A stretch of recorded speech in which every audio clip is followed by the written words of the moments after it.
You've just entered the No Delusion Zone. I'm David Dubato. Today, my very special guest is Jurai Krupa. Jurai's been on the No Delusion Zone before, and I'm very, very glad to have him back again. And I was just saying to Jurai off air that he's got a great background, and I don't want to mess it up. So I'm actually going to read it this time, if that's okay. And here we go. Jurai is currently a member of the Slovak Parliament, having been elected in October 2023 for the political party Freedom and Solidarity. In the previous electoral term, he served as the chairman of the Committee on Defense and Security in the National Council of the Slovak Republic.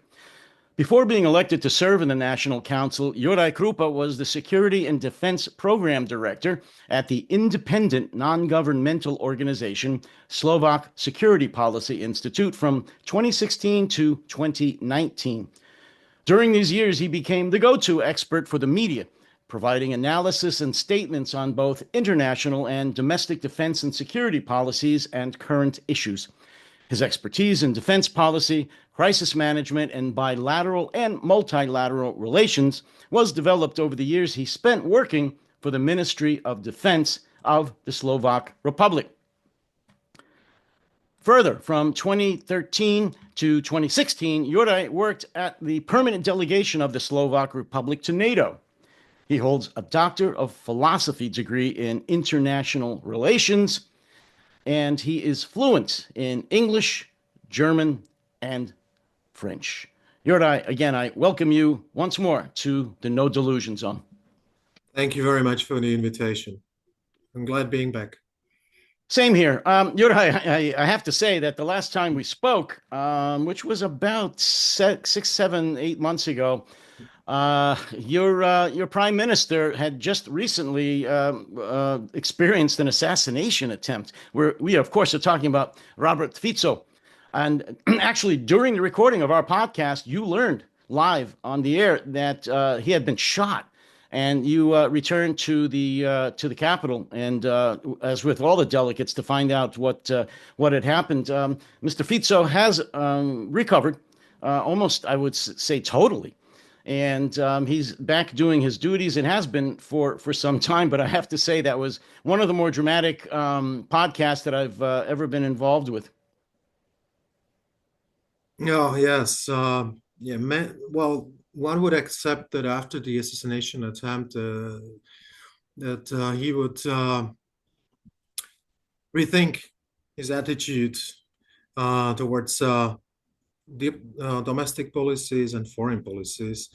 But the opposite happened, actually. He became more revengeful. He became more aggressive, assertive. I think that it really impacted him psychologically more than physically. And we are going through right now that he is becoming a person who is seeking some kind of a revenge. Slovakia, let's say it openly, is a polarized country. I would say 50-50.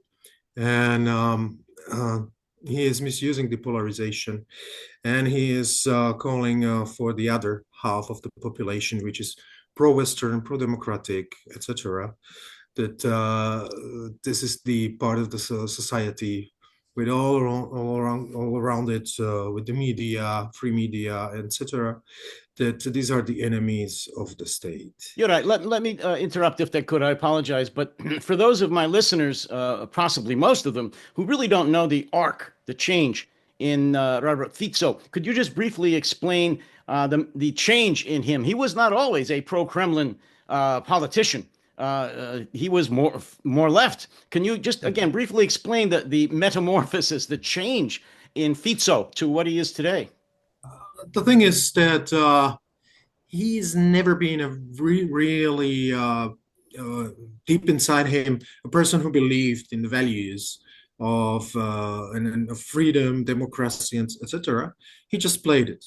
He thought that this is important to do, to play this role, because it's important for the country. It's important for him to being reelected.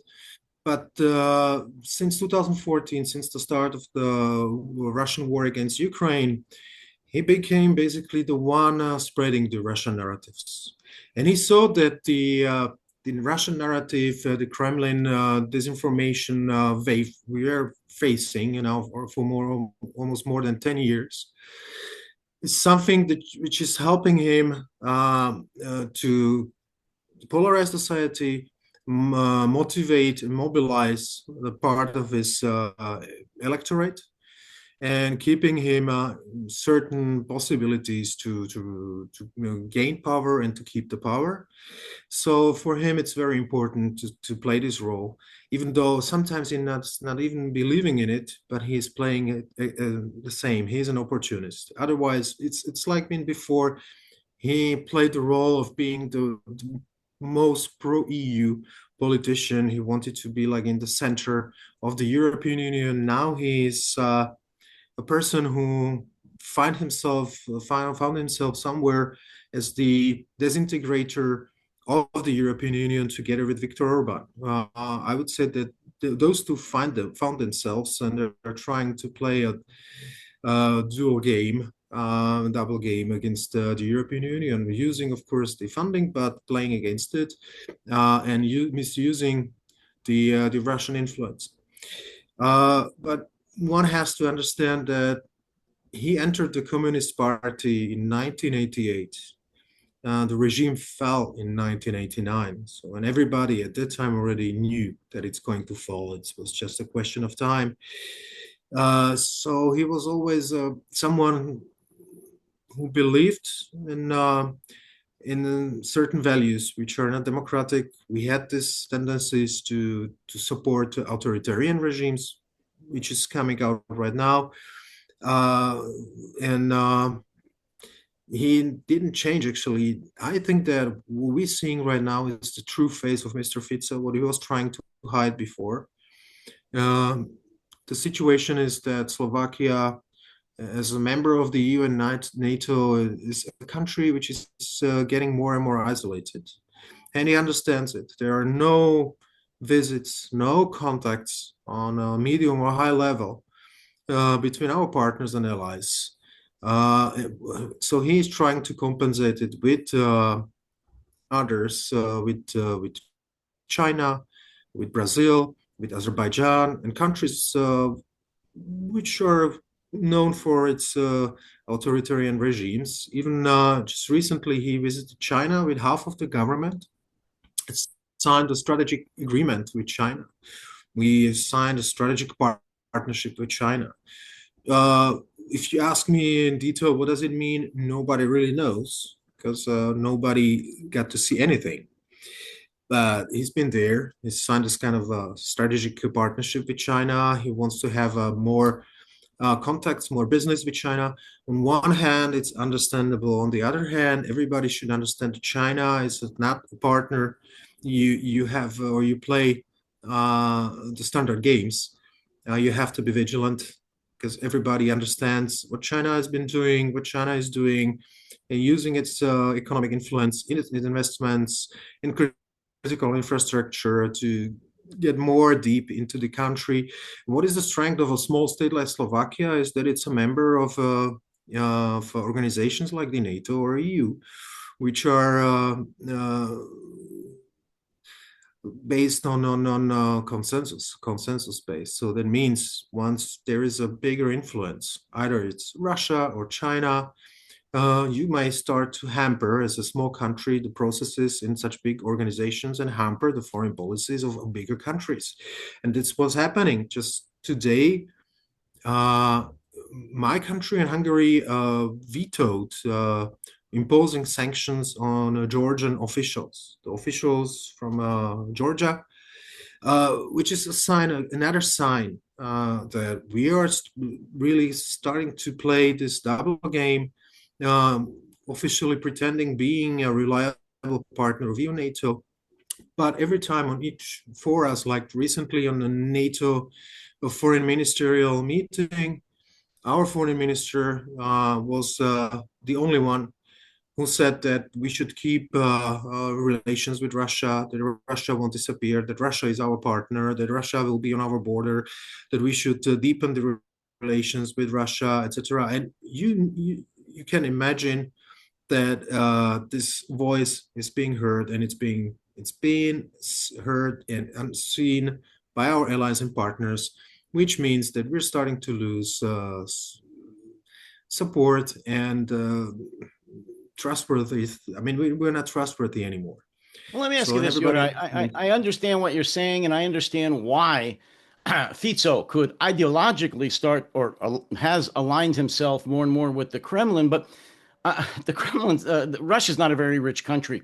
Azerbaijan, Kazakhstan, all the stands are not very rich countries. What is the upside to Fico and Slovakia to pretty much, insult and draw away from NATO and the EU and more align himself with the Kremlin and this federation, federation that Russia started with these other countries, this financial or economic union. What's the upside? I don't get it. He's aligning himself with poor losing countries. Keeping China out of it just for a moment, he's already a member of the richest military organization and the richest economic bloc in the world. I don't quite understand it unless his ideology is just driving him to become irrational. Maybe you can explain that better. First thing, when he won the last elections, there was a support behind this financial and media support by Kremlin. We have a lot of disinformation media in Slovakia, which are on the rise. And I would say half of the population is just following those disinformation or non-standard media and believing them. And it's not something new. I mean, we have this situation, I would say, all around the world, that non-standard media are becoming the new mainstream. So, but we know, and according to some intel information, most of these media are financially supported by Russia. So basically, it was like that Russia would be financing his campaign. So he has to pay it back somehow. First. Second, if you're a person who doesn't feel comfortable in Europe, where the standards and values are based on tradition, on democratic values, on freedoms, etc., etc., but you are not respecting them.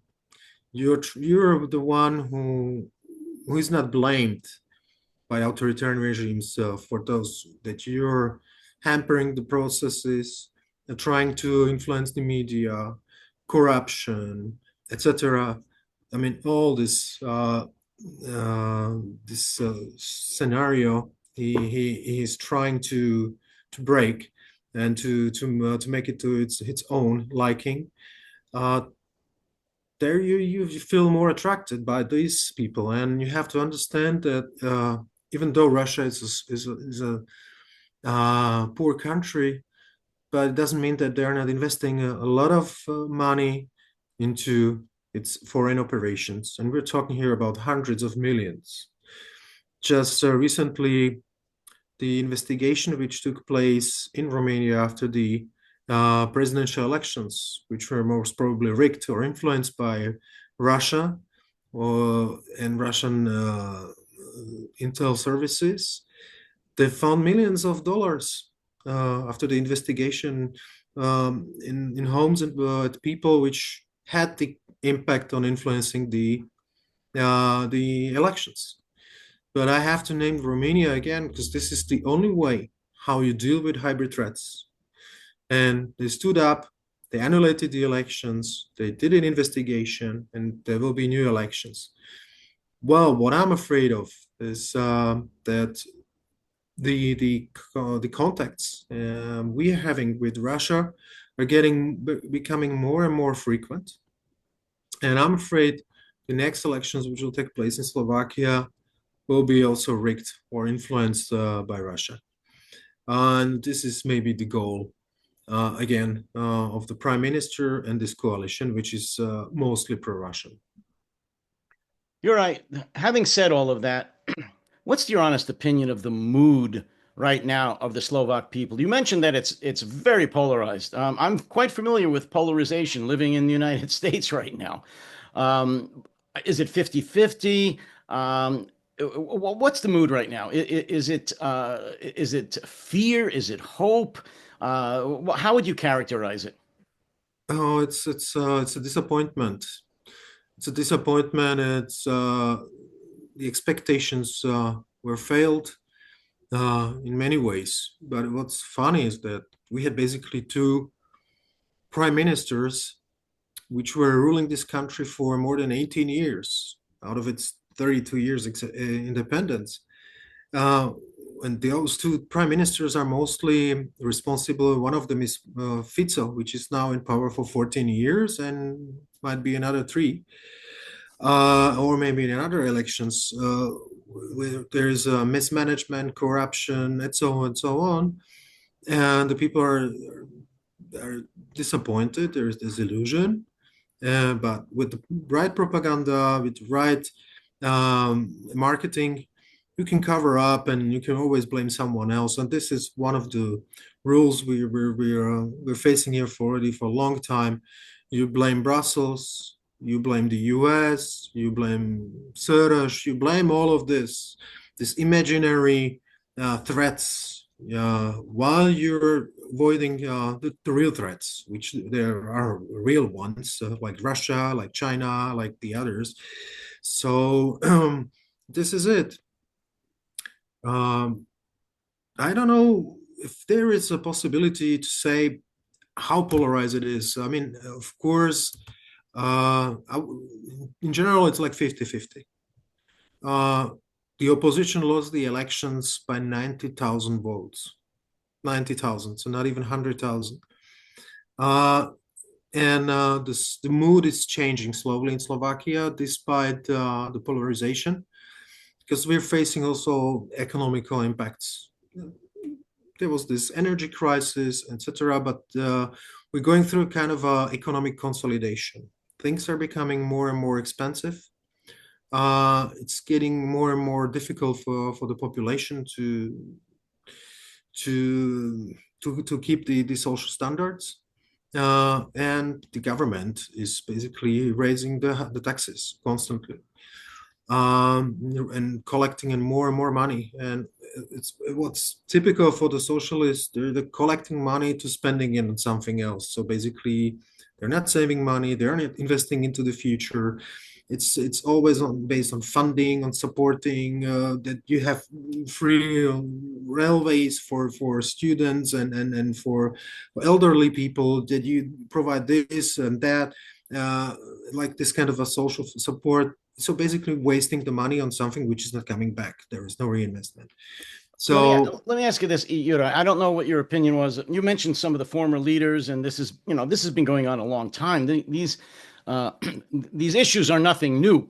But I'm going to quote something that I just like the statement. I'm not sure how I feel about the individual. Former Prime Minister Igor Matovic had a statement recently about Fico's recent comments about going to Moscow for Victory Day. And Matovic said about that trip, "What a horrible, treacherous ferret."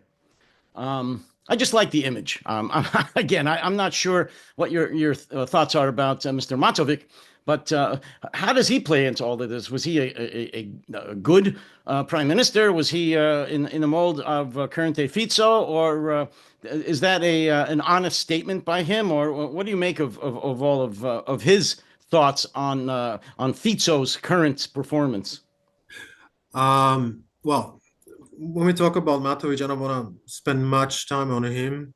He basically ruined everything, Ah, because there was this hope uh, where the opposition at that time fired Mr. Fico. The opposition had total majority.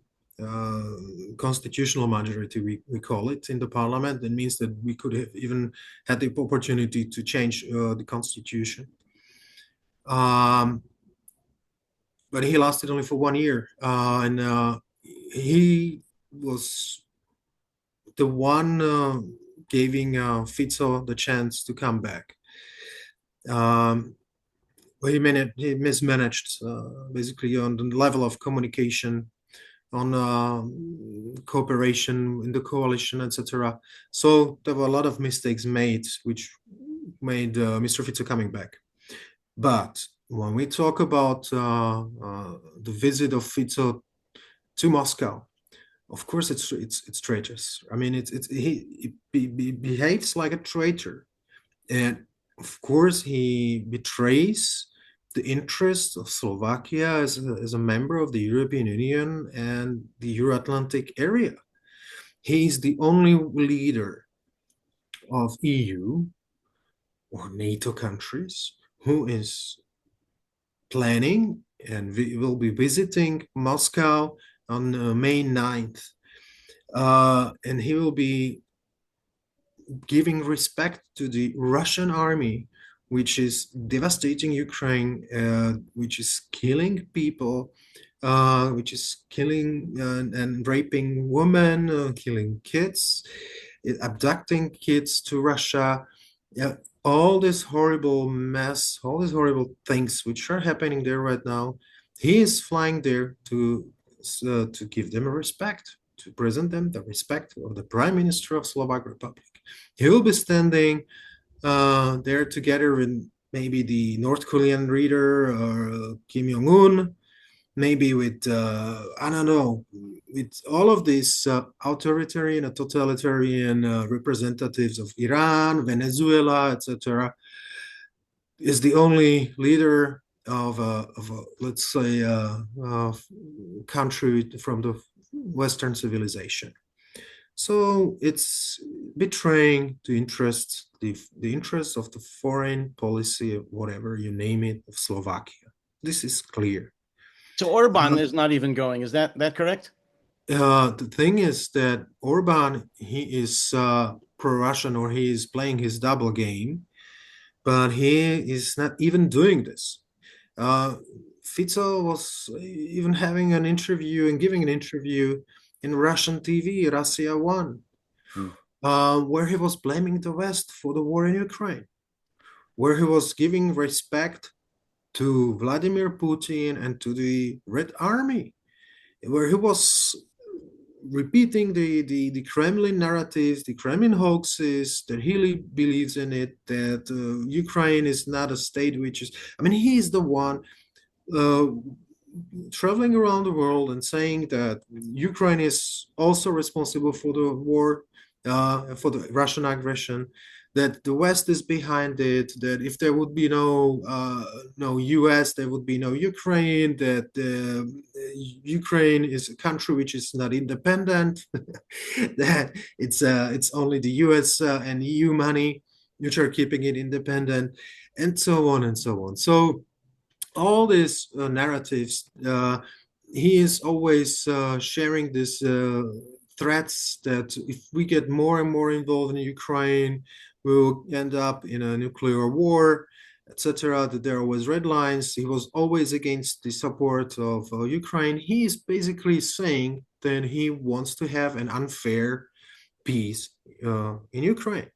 He wants that Ukraine will give up. It will become a Russian puppet state. It will become part of Russia, which means a bigger threat for us, because the Russian army will be standing on our border as we're neighbors with Ukraine, on the border with NATO, on the border with Poland, etc. So this is what he is saying, and he wishes so, because then the Russian influence will be even bigger. Is Fico just receiving or received support and money during the election, or Jurai, is he directly being paid? I mean, are rubles, for whatever they're worth, going directly into his bank account? And if so, why hasn't this been investigated and exposed? Because he's obviously a Russian puppet. and it's all because of money. It always is. It is here in the United States as well. Do you believe he's being directly paid in addition to the money that's being spent on his political campaigns? If he wouldn't be a I mean, how to say it? He is a Russian puppet. If Yes. he wouldn't say that he is not a Russian puppet, he wouldn't behave otherwise. He would behave the same way as he's behaving now as So a they're Russian making direct puppet. payments to him, you believe? So I wouldn't say that there are direct payments. I would say that there are indirect payments. There, as I mentioned at the beginning, you have a lot of disinformation media where he is presented always from the positive side. He is being there. I mean, if you see the interviews, you would laugh. So, how was your day? Was it difficult for you today? And how about yesterday? Was it difficult in the meeting of the government? How do you feel? This kind of question, so he can express himself, and it's very submissive. And of course, as I mentioned, there are Russian money behind this. So there is this Russian influence. There are Russian money being played somewhere there in the background. There were this information. We had those information, but now this guy is in charge of the intelligence services. And of course, the intel services won't be going against him because it's all basically there are many people being replaced. Many people in the Ministry of Foreign Affairs, the whole management of the Slovak intelligence service, etc., has been replaced. Talk about that, Yura. You had mentioned that off air. He has just recently replaced dozens of diplomats, you said, and now you're talking about other government officials. What has he done? What steps has he taken? They sound pretty drastic. It's a strategy. Basically, they're following the Hungarian strategy, replacing those people which are not in line politically or value based people, not in line with you. So then you replace them. What Even what though min, what ministries has he targeted so far? most of them, most of them, basically, I would say there are no exceptions. Many people have been replaced, experts, people which really had the experience, either if it's the Ministry of Foreign Affairs, Ministry of Defense, Slovak Information Service, you name it. So all these people, they were the police force, they were, all the management, all the people in a higher position have been replaced. So everybody has been replaced by their puppets. The people in the Ministry of Foreign Affairs, uh, experienced diplomats, have been replaced by people which just finished Russian schools in St. Petersburg or Moscow. So of course, they have their feeling for their alma mater, for their mother mother university, and for Russia. So of course that the feelings and the policies will be changing. So of course we will be seeing a change of the course in Slovakia. You have this. I mean, they of course believe in Russian propaganda. They believe that Ukrainians are bad, that these are the fascists. They are even anti-Israeli. This is very interesting to see this. They're anti-Israeli quite a lot. They basically are not expressing it loud, but they have this kind of side meetings where they have this coffee or just uh, how to say it, private discussions where they're complaining about Israel, complaining about Netanyahu and so on. That they are destabilizing the whole Middle East and so on and so on. Basically, they are there on the other side. So it's very interesting to see and hear this, and I don't know how hard will this be for the Slovak reputation, but it will take years to bring it back. Well, it sounds like he's replacing these people, the former competent people, with a combination of people that are both incompetent and loyal to Russia. Would that be accurate? Absolutely. Yes. Yeah, well, again, it sounds like an echo of MAGA. I guess they've read each other's playbooks. If you look deeply enough, you might find the Slovak version of Project 2025 kicking around in Sarajevo or something. I'm not sure. But it's really a sad echo. Yura, how would you describe the, oh, I don't know how to phrase it, but are there any of the basic freedoms left? I mean, is there any freedom of the press, freedom Oh, of speech? I mean, what has Fico totally crushed the prior freedoms and rights that Slovakia already always had, or are there some still hanging on, some opposition? no, he was trying, and he is still trying, but it didn't work out I would say 100% for him. Um, there were there are still many legislative proposals in the parliament which didn't come through. Thanks to not only the opposition, but there are also some representatives of the coalition which also have this feeling that it's going too far. There was this, I mean, of course, this um, attempts to get the mainstream media under the control. We have the Slovak National TV, which changed its name, and there was this reorganization. So basically, it's in governmental control. They are trying to influence the other media, but there is still freedom of speech. It's still working.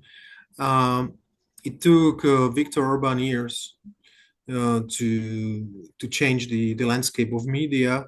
So of course it would need more time also for Fico to change it completely. What's very positive for Slovakia, there we are having a strong I would say civil society, which is resistant, which is demonstrating, which is acting, which is organizing themselves. But who became the enemies of state are the media, non-governmental organizations, especially those from one which I'm stemming from, like being involved in policies, security, and so on. They're calling them foreign agents. As you know from Georgia and other countries, they're trying to pass this law already for half a year. It's still not working for them, thank God. Now it's the doctors, because the doctors are protesting against the consolidation measures they started. It's the artists, it's the cultural part of the society which became the enemies. So you name it. So there are more and more enemies coming out against. I mean, they're creating more and more enemies. This government and this coalition. So if you look at it, it very much resembles communism or fascism. That you start to have this groups of enemies. You're naming them, and they're trying to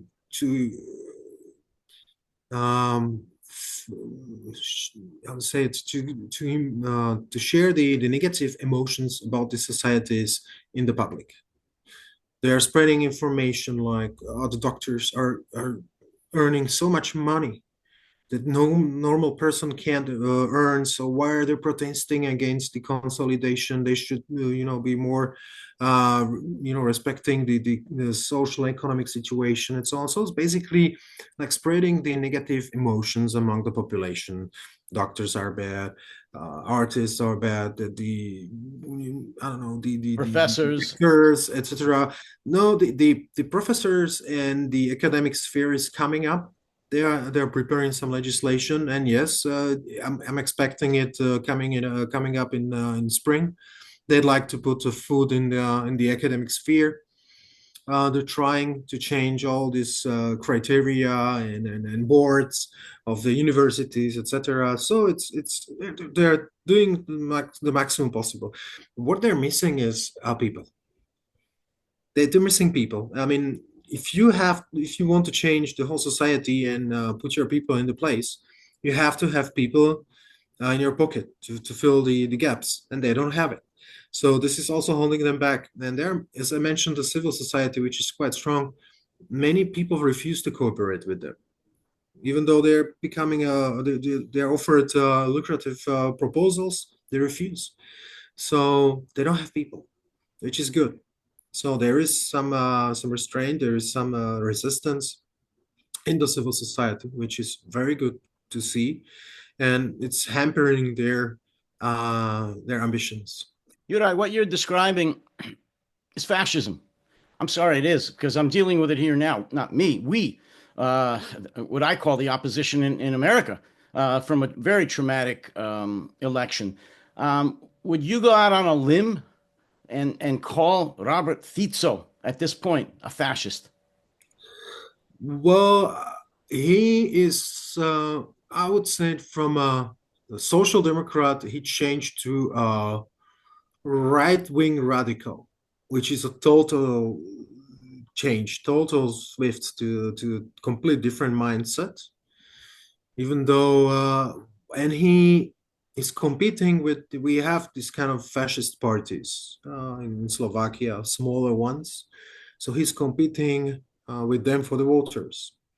And he says that's good because he's not, he's saying, pretending he's not a fascist, that they are fascists. So it's always better to vote for him than for the others. But he's doing the same things as a fascist would do. Well, what would he have to do, in your opinion, to qualify as a 100% fascist right now?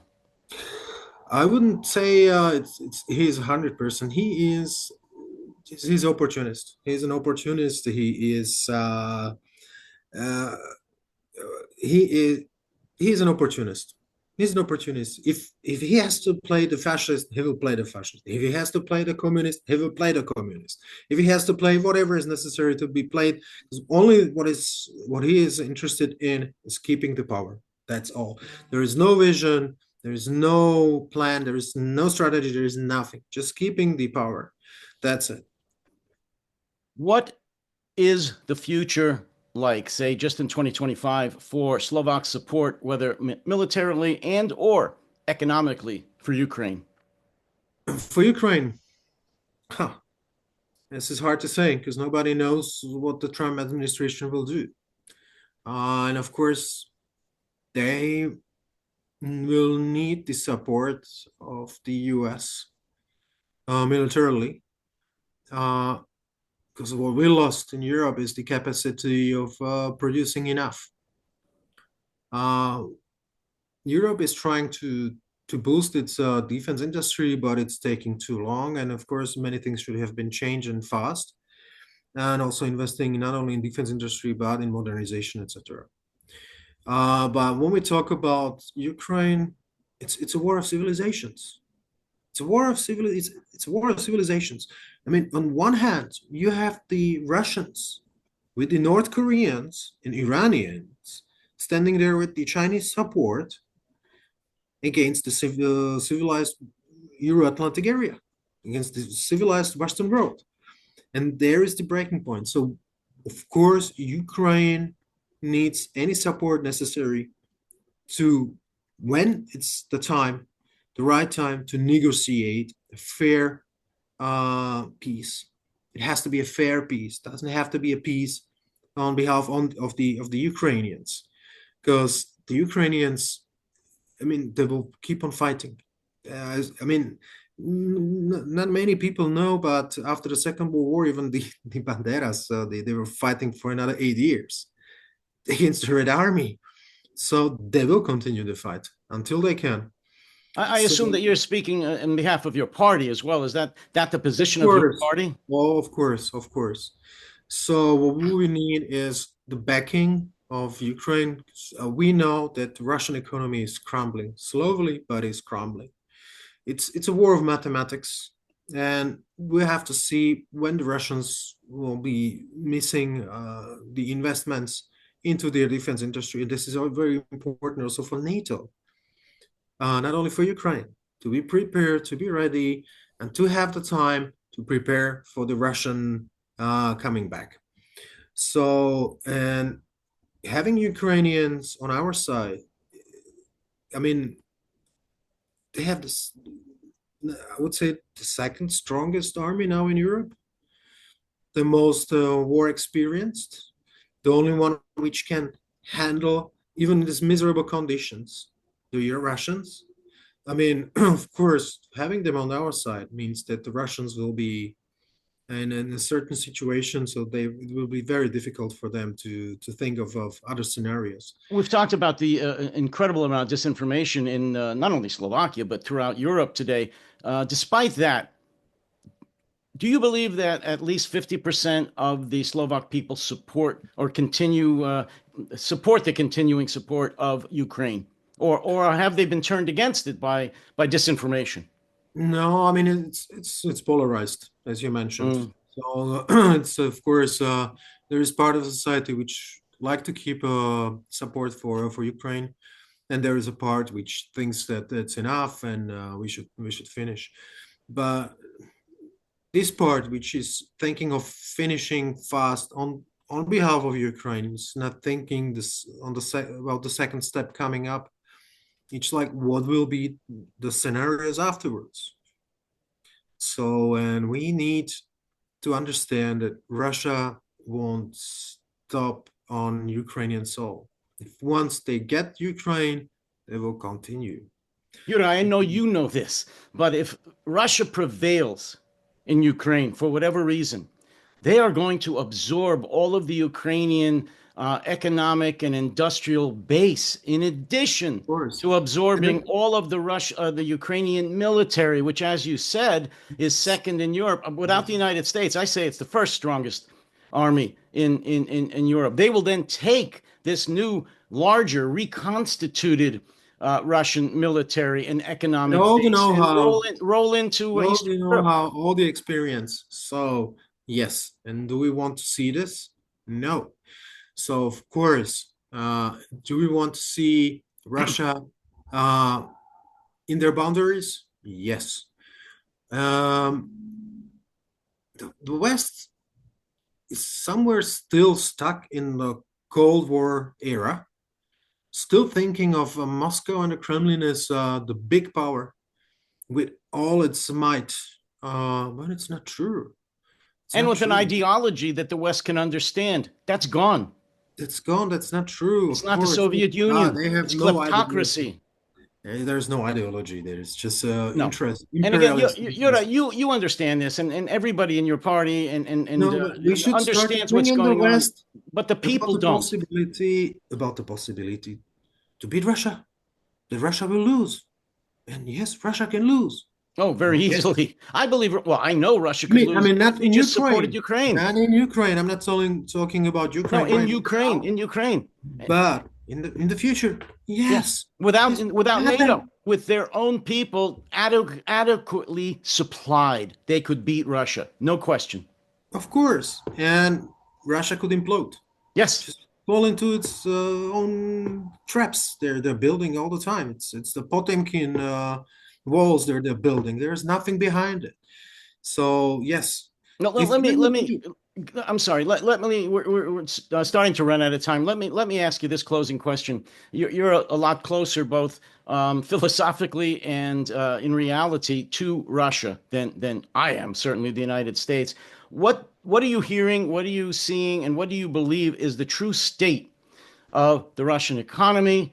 And do you believe that there's any chance that during the next year it's going to be going to implode, as you said, enough to affect the average Russian to the point that they are going to want to take action? I am sure that the sanctions are working. Maybe not the way we would expect, but they are working.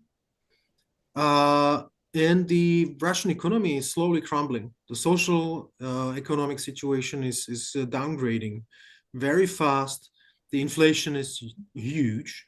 Uh, of course, there is this GDP rise of the economy, but even during the Second World War, the British GDP was rising. Even the people were standing in lines for bread because but you're producing something which is going to be destroyed. So there is no added value. So, and they're now totally dependent on war. The Russians don't want to stop the war because now they know that they're totally on the Russian, on the military economy, on the war economy. So if you start to change and move from the war economy, you will face more social problems than now. So for the Russians, it's a big risk to quit the war fast. So, but for us, might be the biggest victory if there is fast negotiated peace, and they will have to slowly return to normal working with all the Western sanctions, with all the problems they have. They will have struggling, they will be crumbling, and I can see that they might be a coup d'etat or something, or a swift change in the Kremlin, as we always seen in Russian history. There was an implosion. The state stopped working, so they were changing the leaders. So this is something which we might be facing later on. And of course, then we should think of, okay, what will be the future of Russia? Because Russia is important in one way, and most people don't think of it. Russia is important when we will be dealing with China. Historically, there were always tensions between, but now they're very dependent on Chinese economy. So it would be nice that the Russians one day will understand that they belong more to Europe than to Asia. But this is a very long story for another discussion. And we're going to have to leave it at that. Jurai Krupa, member of the Slovak Parliament, former chairman of the Slovak Defense Committee, and not the best friend of Robert Fico. Thank you so, very much. On that note, I will say again, thank you for a great discussion. And as always, please stay safe and stay sane. Thank you very much. Yeah.